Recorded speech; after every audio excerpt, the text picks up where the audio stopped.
Promote a culture of inclusion, supercharge your communication, and unleash the full potential of your teams and leaders with the Inclusive Handbook collection from the Diversity Movement. As part of the collection, I wrote the Inclusive Leadership Handbook with Kurt Merriweather to empower leaders with tools needed to cultivate a culture that fosters creativity, innovation, and employee engagement.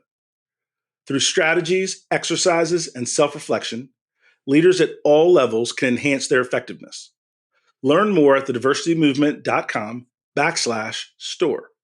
Use code HOL at checkout for 25% of your first order. DEI budgets are under attack, but the goals haven't changed. Whether you're looking to increase your DEI knowledge, expand your market reach, or gain a competitive advantage in business, we have the solution. TDM Library is your single source for expert-curated DEI resources, strategies, and solutions, all designed to help you transform your workplace culture and be a more effective contributor. For $9.99 per month, you get access to our searchable subscription-based digital library. There, you'll find articles, practical how-to guidebooks, podcasts, award-winning microvideos, and more than 700 Q&As. Designed to help DEI practitioners, thought leaders, and executives create a more inclusive workplace. Whether you prefer to listen, watch, or read, we have the resources for you. TDM Library goes beyond the basics to dive deep into topics such as inclusive language, the business case for DEI, talent acquisition, and C-suite engagement. For less than the price of a sandwich, you get access to our library of more than 1,000 pieces of original, expert-curated DEI content. Join today and get your first 30 days free. Get your library card now at tdmlibrary.thediversitymovement.com.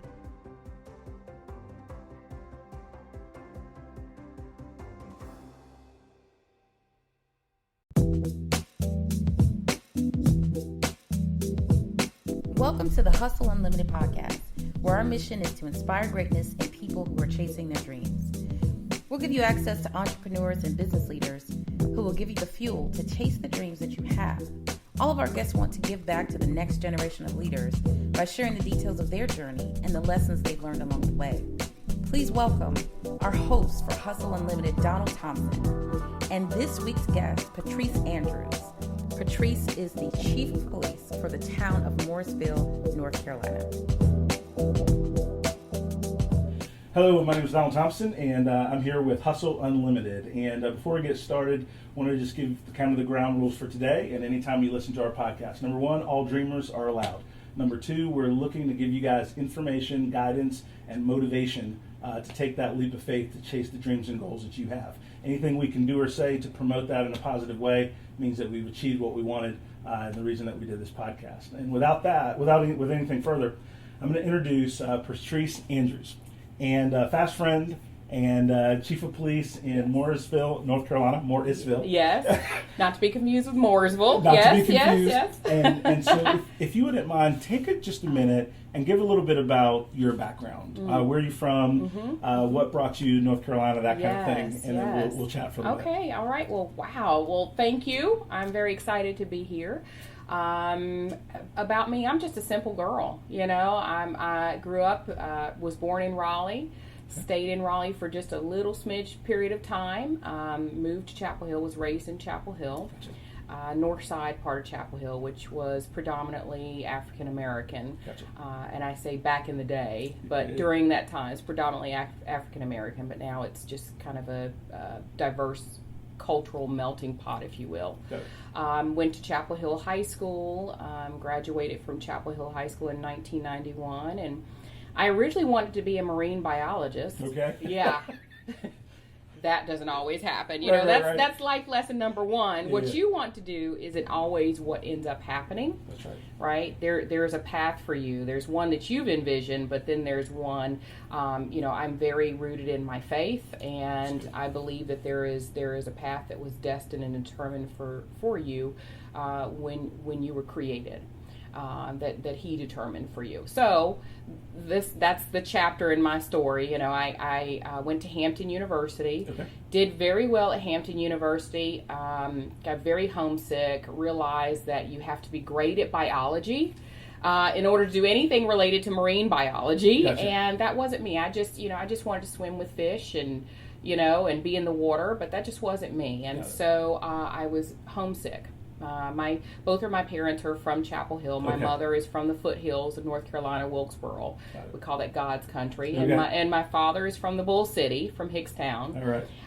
And so I wanted to come home, and came home to North Carolina Central University, transferred, and decided, I thought, I learned that for me at that time, bad lesson.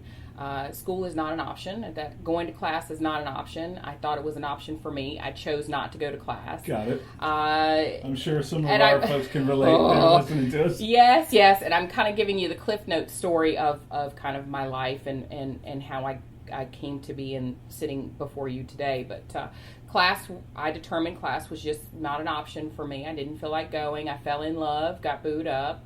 I don't even know if that's the term anymore, but anyway. Well, that's lit. It's I'm just saying, this is what happened. So, failed out of school. North Carolina Central University said, kick rocks, basically. You got to go. I became a single parent very early on. Gotcha. Was on government assistance, WIC, you name it. I was... it was about survival for me. Gotcha. One day I was at work and said to myself, I cannot do 9 to 5, clock in, literally clock out. I need benefits. I need something greater for my daughter and myself. Awesome. And opened the newspaper when it was actually paper. Yes, paper. And it said Durham Police Department hiring. And I thought, woo, this is great. So I started going down the list of everything. Okay, let's talk about salary. $23,472. I was going to be rich. I knew I was going to be wealthy. Yes. So, and then benefits. Yep. Ooh, benefits, and because my ultimate goal was really, at this point, it was baby steps for me, was kind of coming off of government assistance. I wanted to do something just for my daughter, right? A little bit more. So anyway, put in the application, Durham, those crazy people, they hired me, and I entered the academy, Durham Police Department. That's Police awesome. Academy, yes. And so my background, I've held positions in just about every division and department within the city of Durham Police Department. My last assignment was as a commander over criminal investigations division. Gotcha. So I commanded about 80 officers over homicide, special victims unit, special victims unit, homicide, fraud, and domestic violence unit. Wow. Yeah. And that's some heavy stuff.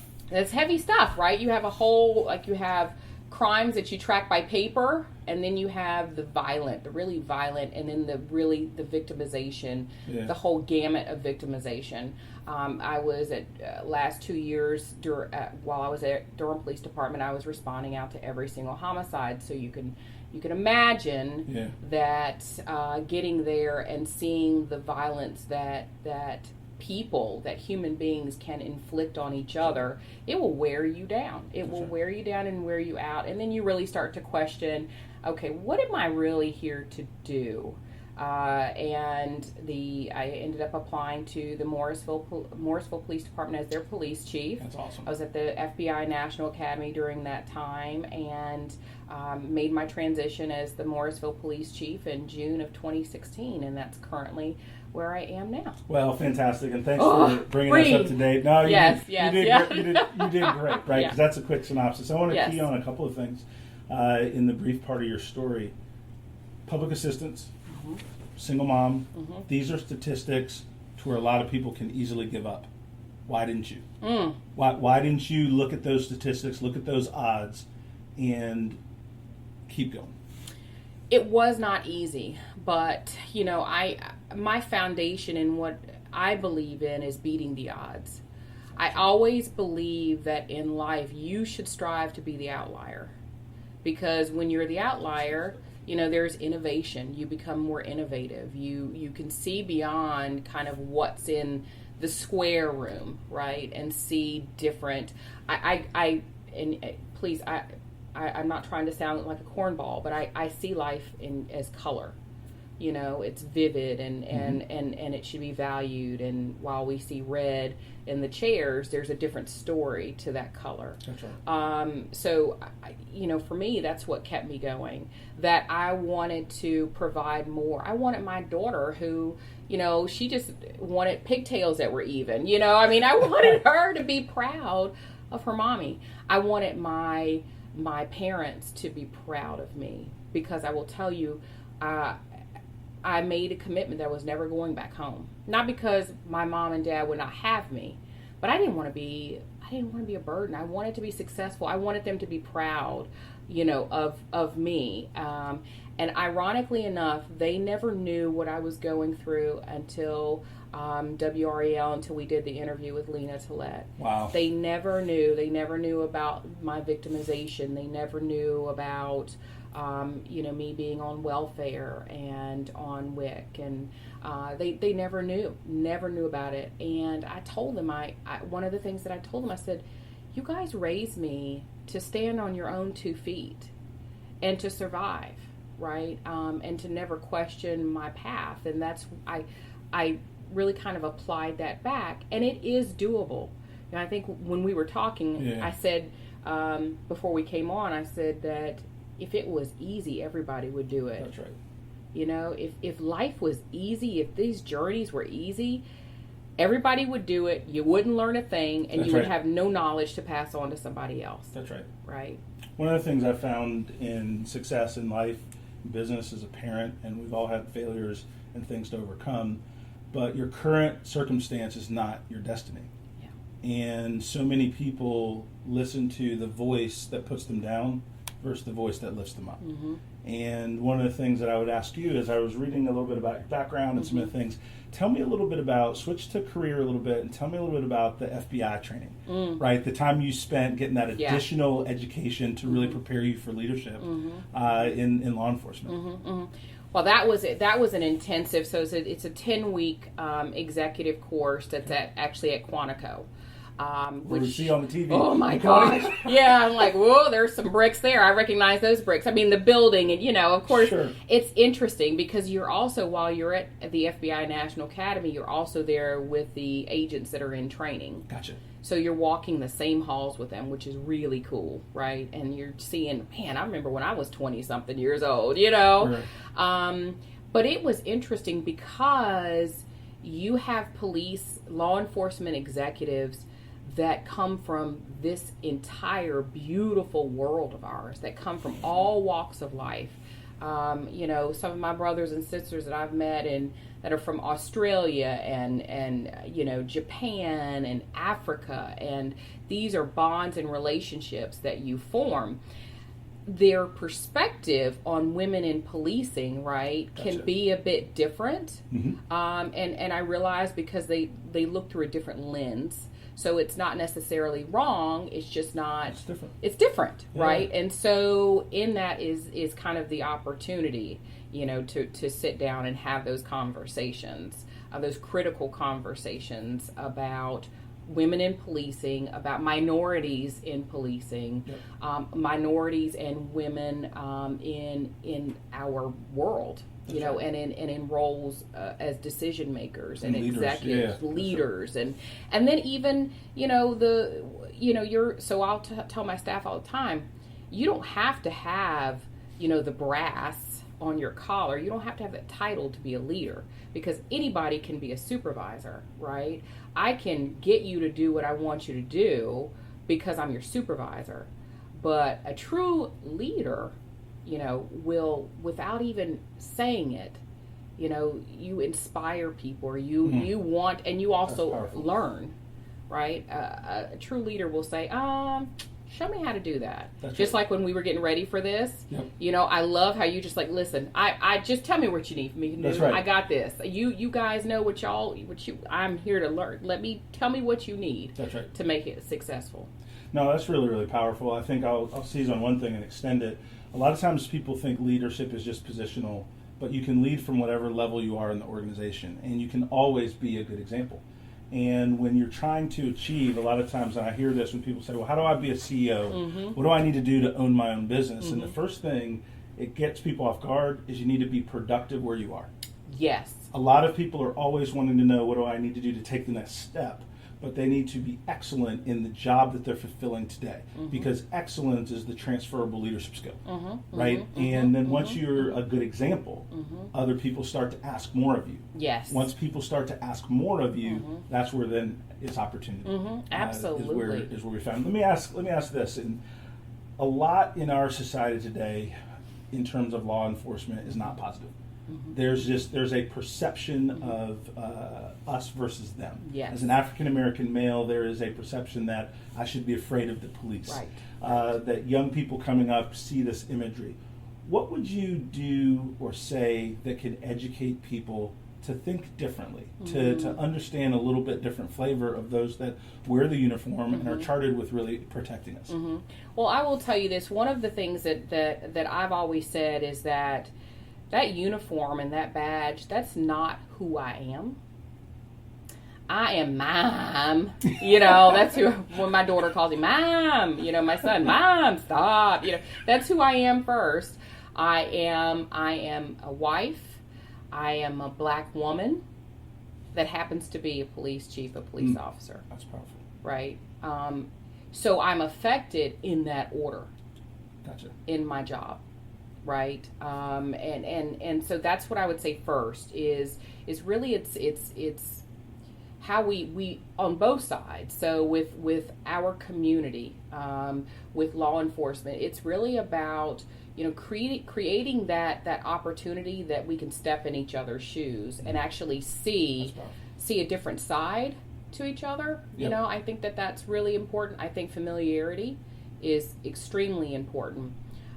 One of the things I'll tell my officers all of the time is, get to know not just, the parts of the community you're comfortable with. So not just your the residents that are white or the residents that are Indian, but you have a small pocket in the Shiloh community in Morrisville, right? That is a tremendously historic community because it was founded by freed slaves. Got it. And I said, and you need to get to know them. You need to get to know that population because guess what? They are you. They are your community. And you are their community. Really taking that step and offering those pushes because guess what? In law enforcement, we have not done it right. Gotcha. And owning that if you're walking and you're breathing, you have bias. It's what you do with that. That's pretty powerful. When as a business leader, you have to own responsibility for the outcome. And what you just described is that there's some responsibility that law enforcement has, and then there's a responsibility for us as citizens to realize, wait a minute, just like you said, the uniform is not the person, right? That we all are responsible for the environment that we kind of create together, which is fantastic. Tell me a story of, as you've gone through law enforcement, that, how would I want to phrase this? Something that would just be surprising to me, right? Just tell me an interesting story that would be surprising. Oh gosh, Lord have mercy. Okay, as I've gone through in law enforcement, interesting story. I love to dance. Okay. So I'll tell you and I'm so upbeat. So I don't care if I have a uniform on or not. When we go to events, I've participated in the Pratham, which is an organization that raises money and awareness about the global illiteracy rate. Okay. Right, and so they asked me 2 years ago, to participate in their Dancing with the Celebrity Stars, and I'm like, okay, got it. You're asking me, okay, fine. I love to dance, and so it is. There's nothing. We were up there dancing, and I had the best time. I am that, but that's a part of me that yes, I might have that badge on, but I'll jump up there with you and dance. I love to live life. Love to live life. As far as stories, there aren't a whole lot of shiny stories in law enforcement. there are stories that have, just really rocked me to my core, that have given me, in a sense, an opportunity to learn a lesson, right? And I'll tell you, at the DNC, at the Democratic National Convention in Charlotte, when it was held in Charlotte in 2012, there were officers from all sorts of agencies that converged on Charlotte to assist. And this was about the time, just really the awareness, because quite frankly, police brutality has always been there. That's right. Okay? There's just more video. There's just more video. You're yeah. more, the images are That's more right. accessible, and you feel like you can touch them because they're right there. Got it. And it's a reality. So this was still around during that time. So, there were protesters. So there were protesters down there, and just the climate was a bit different. Gotcha. And I remember being at the Coliseum, and I was night command. So I was commanding about 70 or 80 officers from all different departments. And so one of the officers got on the radio and said, I need for you to come to the delegate bus stop. And as I get there, there's a bus where the delegates were getting on and off, surrounded by people with video cameras. And I look and I see an officer that is berating the driver of this bus, older black man. He was in his 80s. Gotcha. And she was standing, she's white female, and she was standing over him, just berating him, right? Just yelling at him, completely disrespectful. So I get on the bus and I separate her from him.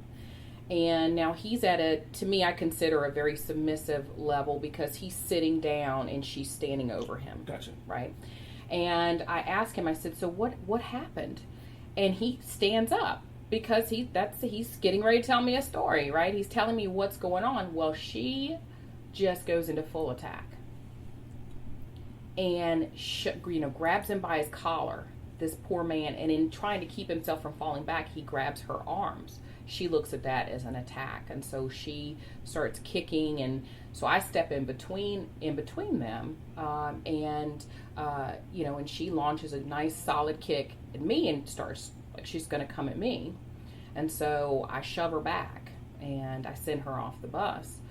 Come to find out, this young lady had deeper issues, Gotcha. right? And this man was driving the bus, had been a bus driver for the Charlotte Hornets, had all this, he was driving the delegates, and she basically didn't like the fact that he disobeyed, in her mind, a command to not to park where he was letting off the delegates.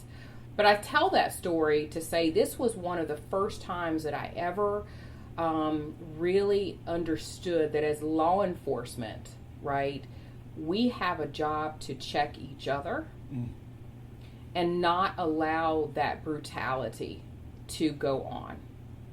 We have a job to protect the innocent against the oppressor. We have that job, and so I viewed her as, and not all. Let's be clear before any of my law enforcement friends start becoming all upset with me. Right. I'm not saying that all law enforcement is bad. It's like not all attorneys are bad. That's right. Not all dogs are bad. Not all builders are bad. That's right. So I'm not generalizing, but we have to be very open and honest with ourselves, and understanding that it's the good law enforcement officers have a responsibility to protect our residents and our citizens, those that we serve, from those officers who wear the badge who are corrupt. That's powerful. Yeah. When I was doing my research, I pulled out a quote, and I think you just expanded on it. No, it's good. The big change we're seeing in policing is that officers are having to switch from the idea of being warriors, going out 100% enforcement all of the time, to more of the guardian mentality, that we are caretakers of the community. Yes. And that's really what you described. And what's powerful is you're living, even right now, this was 2 years ago, I think this was quoted, but that's still top of mind for who you are in the fabric of how you lead. And that's really powerful to share. Yes. That 2-year-old quote, that's still how you walk. Yes, absolutely. Every single day. Absolutely. Who are some of your inspirations? Who are some leaders that you admire? Some people, and it doesn't have to be law enforcement, just people that you've looked up to that motivated you. Yeah. So my parents, both of my parents, my dad, in his own right, he was one of the first to integrate the schools in Durham, and he's the most patient. I thought, man, I remember watching the movie Gandhi very young, right? My parents. So in school, I love reading the Iliad, right, and the Odyssey. My two favorite books. Okay. And then I, of course, as an old soul, I'm watching Gandhi, and I'm like, man, my dad is like Gandhi. He has that patience, that virtuous patience, right? You could spit at him, he's not going to raise a hand, but he's going to pray for your soul. Right, he's going to pray for your soul. So when I'm in, and my mom is that go-getter. She's like, nope, you fall down 5 times, you better get up the 6th time. Right. She's a tough cookie, and she's a fighter. And so, that great little mix of my parents between the two.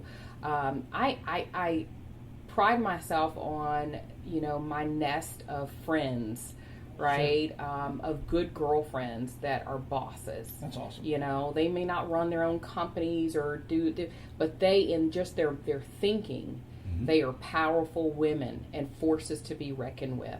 So, I'm very purposeful in who I choose to surround myself with, because you have to be. Because not everybody that's in your circle are there to uplift you and inspire you. That's right. Right? And so I look to a lot of people. I'll tell you, my book is full of inspirational people. The being purposeful and intentional of who you spend time with is a critical life element. Because there's those that will cheer for you and support you, and then those that are secretly jealous and want to tear you down. That's it. And knowing the difference is a critical component to leadership, but also just having a happy life. Yes. And we have these, tools and Facebook friends and different things, but I don't have 4,000 friends. Right. Do you know what I mean? Right. Or whatever. Exactly. But I'll take 5 to 10 good ones. You better believe it. That 2:00 in the morning, you're on the side of the road. They're going to come and help you out. That's no it. questions asked. That's and it. They're just going to be there. That's and it. I think that's really, really important. What do you? I'll ask this question to all my guests. If you had a magic wand, what would you change in today's society? If you had a magic wand. Ooh. And some of the answers were cut out or not. So you just speak. Yeah, I know, right? I tell you what. I will tell you this.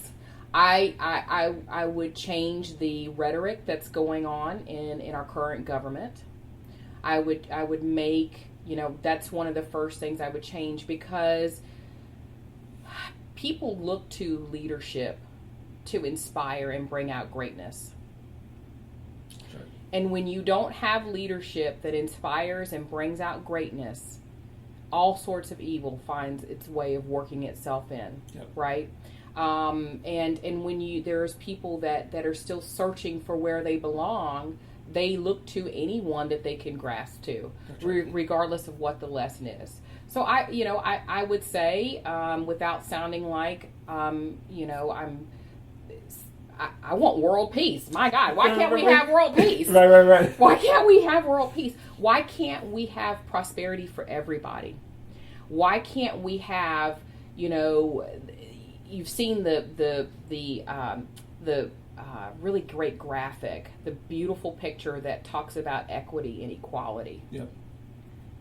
That's what I would change, and I would access for everybody.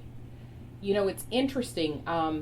If you look in certain neighborhoods, certain communities that are poor, predominantly African American communities, you have a lot of access to ABC stores, processed foods, right? But where's the farmers markets? Yep. Where's the access? Where's the transportation? Those are things. I see that. I see that. And I wish I wish we could have that equity, right? And I wish everyone could be able to live free, right? It's heartbreaking to me what's going on at our borders, because I subscribe to the belief that regardless of whether or not you were born in this country, you still have rights. Your victimization is not any less. That's right. As someone that's undocumented or someone not a United States citizen, not any less than someone who is a United States citizen. You are a human being. That's right. I think we're taking big steps backwards. I really, really do. I really do, and it saddens me. It really does. One of the things I would say, and the folks that I'm having on the podcast, I want to get to know even more, and so I'm super glad that you're here with us. You're making a powerful difference just by your example. And for young people, for young women, for young African American women to watch you succeed is a powerful testimony. And we all have that responsibility to lead in our own way. And I agree with you with the rhetoric and the voices. Yeah. I subscribe to the fact that most people are good. Yeah. I'm going to treat them as such. That's it. Until I see strong evidence of ugly. Yes. Right? Yes. But I'm not going to start out with a mindset that the person sitting across from me has a vendetta against me, doesn't want to help because I'm African American, doesn't want to help because I didn't graduate from college, wants something bad for me, which is most of the time untrue. And I think a lot of times when I counsel people or mentor people that want to go forward, I spend a lot of time on what they can do. And the next question is, what would you encourage people to do and think when they're not necessarily have that perfect pedigree, like yourself, and they're on the way to kind of moving up the ladder of success? What are some of the pieces of advice you would give to somebody, let's say your 20-year-old self, years ago? Yes. Oh, stay in school. Yeah. Don't get booed up. Oh, but seriously, yeah. So I would say, and then I have a story. Yeah. Know your worth, and then add tax. Know your worth and add tax. Never be afraid to take a leap of faith. Because we all want to be great, right? We all want to succeed, whether it's your success is measured by, who you supervise or how big your house is or what kind of car, however you measure success, right? We all want that acceptance. We all want something that says, man, I've arrived. That's right. I would say your competition is yourself. I believe that. You cannot compete with people that are not you, right? When you start to measure your success by everyone around you, you lose sight of the good ingredients within yourself. That's right. That will catapult you to your own success. That's right. Right? I'll never forget, I was at North Carolina Central University and Eagle Pride and former First Lady Michelle Obama was, it was 2012 election time, and she was campaigning, and she is a magnificent woman. I mean, she has got it all, right? And so there were some folks around, and I was there working. I was with the former chief of police for Durham, Jose Lopez, and I was his executive officer. Gotcha. And so Secret Service, some of the presidential detail, I knew some of those men and women, and they were there, and we were kind of in the green room, and and then she, First Lady Obama, she shows up. And I stood back because if you don't have clearance to be that, because she was doing photo opportunities. So, but if you don't have clearance, no matter who you know in Secret Service, you just don't get close. You keep your until you're know your lane. Know your lane. Know your lane. And so I was standing to the side, and she's taking pictures, and I'm just speechless. Like I could have died right there and just been happy to have been in her presence. She looks over at me and she says, "Come over here." And I thought, well, I told her, I said, I can't. I can't because your folks going to jump on me. Right. I said, I can't. And she says, "Come over here." And so I go, "Okay, feet. Start walking. Left, right, right?" This is, the First Lady is telling you to come over. So I walk over to her, And I stand close to her, and she puts her arm around me, and she said, let's take a picture. And I put my hand around her waist, which is snatched. Oh. Never compare yourself to other people. Right. Yeah. So, and if so, do it quickly. If so, do it quickly, and that's it. So I put my hand, my arm around her waist, and she said, we're going to take this picture. And I said, okay. So we take the picture, and she rubs my back, and she leans in my ear, and she says, go be great. That's awesome. So I would say that no matter where you get to in this world, you can always find a moment to stop someone and to give someone words of inspiration. It doesn't matter what position you hold.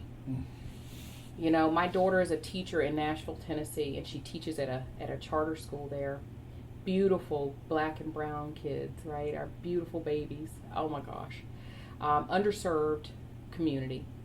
And she called me, and she was so frustrated. She was like, Mommy, these, we have kids with some behavioral problems going on, and parents don't want to be engaged. And I said, number one, you can't expect every parent to be the way that your father and I, the way we were with you, in your business at school. You can't expect that, right? You can't expect every parent to support you as a teacher.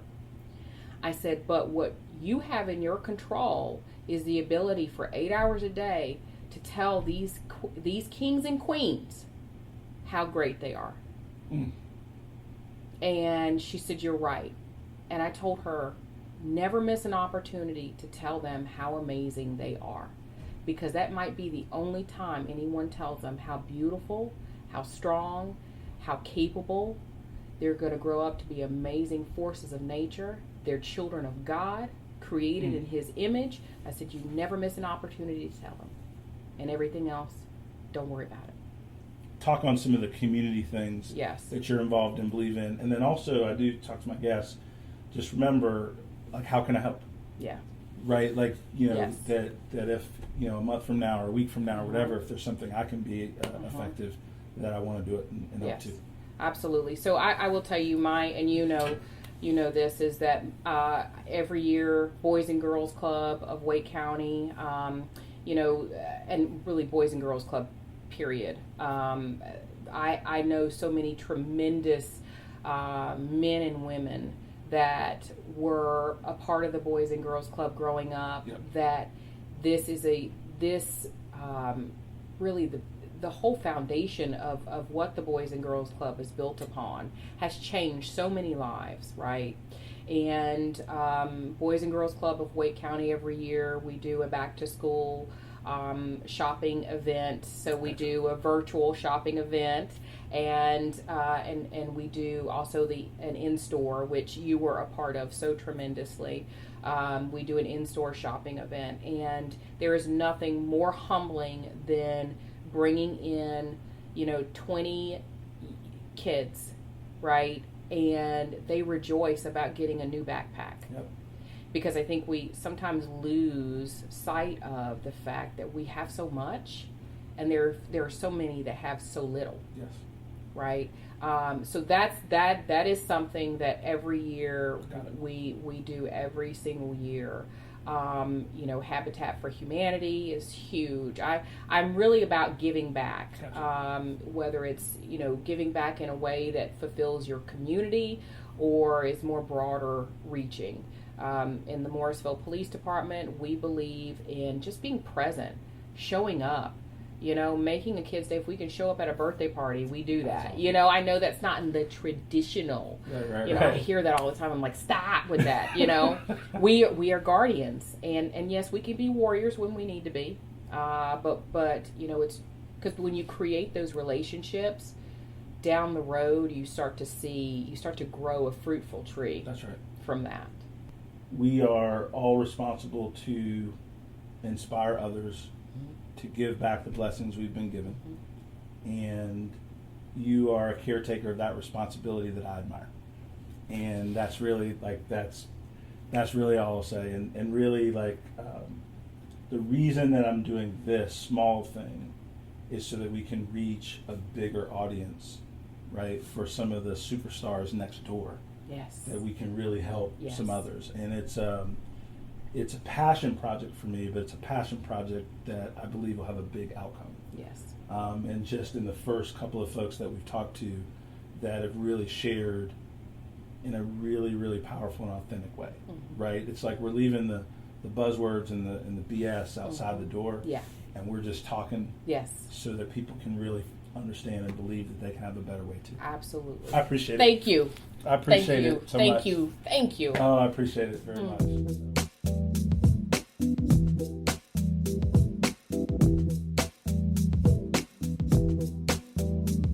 Thank you for joining us on Hustle Unlimited. Make sure to join us each week for more conversations with leaders in our community. If you enjoyed this episode, leave us a review and subscribe on your favorite podcast player. Until next time, make it a great week.